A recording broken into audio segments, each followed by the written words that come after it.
Hey you guys, it's Sarah and welcome to my channel.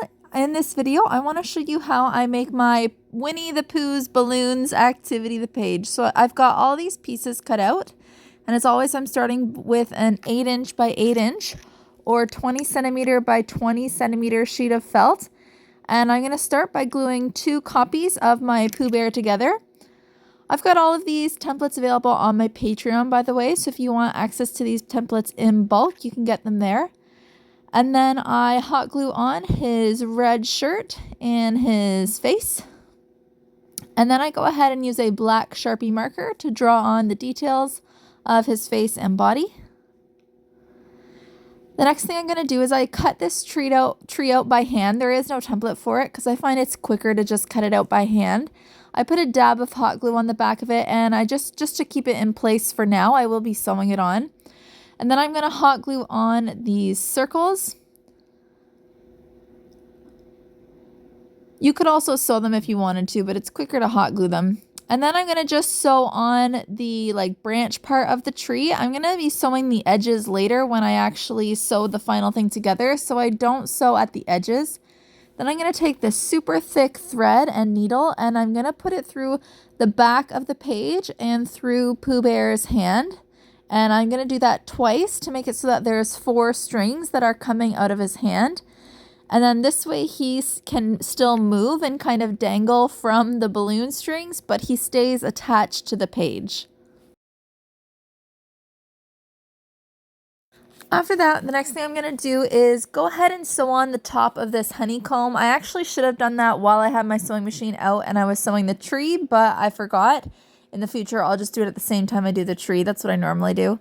And then I'm going to go ahead and cut these strings down to size so that they can be hot glued in between 2 copies of each of the colored circles. So I'm going to hot glue it in between the 2 yellow circles and then get 2 more red circles, hot glue a string between them. So altogether, you need 3 copies of each of the circles. 1 copy to glue onto the page, and then 2 copies to make the actual balloons themselves. And then little kids can match up the correct color in the correct place. And sometimes I have little bee buttons that I sew underneath the honeycomb, but I've run out of those. So I'm just going to sew on a black and yellow circle and draw on the details to make a bee. And then I draw on some details with a brown marker onto the tree. And then finally, I'm going to use these self-adhesive tiny Velcro dots. It's really important that they're self-adhesive because they already have a bit of a sticky backing on them. And when I apply hot glue onto that sticky backing, that makes it stick really well. The stickiness all by itself without the hot glue is not enough. You can get Velcro dots that are not self-adhesive that are really good for sewing.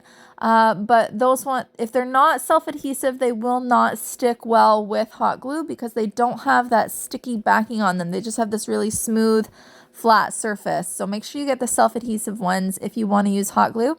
And then finally, I have this adorable, perfectly themed fabric that I got from my local fabric store. They're all out now, so I'm just finishing off the last bit that I have. I have that wrapped around the back felt piece, and then I apply hot glue on the back of the knot because I don't ever want that to be pulled through no matter how hard the child pulls on the balloons. And then I put in my very thick 3mm binding piece, that red piece. I just cut that out by hand, put it between the 2 pages, and then I'm going to sew all the way around the border. And notice too that as I'm sewing, now is where I'm getting the edges of those trees. Had I sewed on the whole tree at first, I would have been sewing twice over the edges of the tree, so it's best to just do it once. Finally, I use my heavy duty hole punch to put 2 holes in the side, and this is what allows me to use my binder rings to connect pages so that I can build custom books for my customers. And here's the final page. It's so cute, that classic Winnie the Pooh hanging from the balloons. I don't know if all of you watching, I know you guys are from all over the world. I don't know if Winnie the Pooh is as famous where you are as it is in Canada. Winnie the Pooh originally is from Winnipeg in Canada. So I think he's an international guy and that everyone's familiar with him. And then I wanted to show you guys these other that I make. They have the same theme, but they're just made with an elephant instead of Winnie the Pooh. So they still have the kind of lift the flaps and have something hiding behind, and then the balloons to color match as well. So they're really cute, and the template for the elephants is on my Patreon as well. Okay, I'll see you guys in the next video.